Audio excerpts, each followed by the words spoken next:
जमानत मंजूर की गई है। स्पेशल कोर्ट सेंट्रल ने दरखास्त जमानत पर यह फैसला सुनाया है।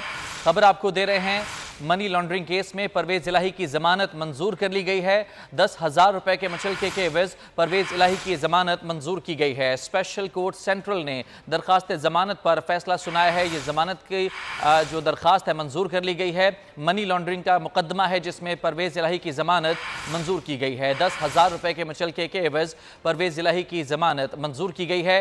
स्पेशल कोर्ट सेंट्रल ने दरखास्त जमानत पर फैसला सुना दिया है। 10,000 रुपए के एवज परवेज इलाही की जमानत मंजूर की गई है। मनी लॉन्ड्रिंग का ये मुकदमा है। 10,000 रुपए के मुचलके के एवज परवेज इलाही की जमानत मंजूर कर ली गई है।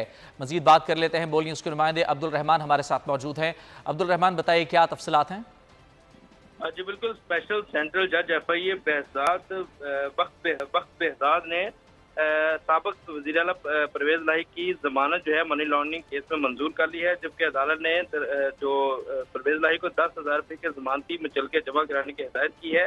परवेज इलाही के वकील अमजद परवेज की जानब से अदालत को आगाह किया गया था कि परवेज इलाही को शाम ने तफ्तीश नहीं किया गया था और इसके अलावा उन पर जो मुकदमात और जो इल्जामात आयद किए गए हैं वो बिल्कुल बेबुनियाद हैं। इसी किस्म के इल्जामात के तहत पहले ही लाहौर हाई कोर्ट जो है मुकदमा जो है वो दर्ज मुकदमा वो खारिज कर चुका है, जबकि नैब भी इस तरह की जो इंक्वायरी है वो उसको क्लोज कर चुका है, जिस पर अदालत की जानब से फैसला महफूज कर लिया गया था। अदालत ने आज अपना फैसला सुनाते हुए चौधरी परवेज इलाही की मनी लॉन्ड्रिंग केस में जमानत मंजूर कर ली है और परवेज इलाही को 10,000 के जमानती मुचलके जमा कराने की हिदायत की है। बहुत शुक्रिया आपका तफसीलात के लिए।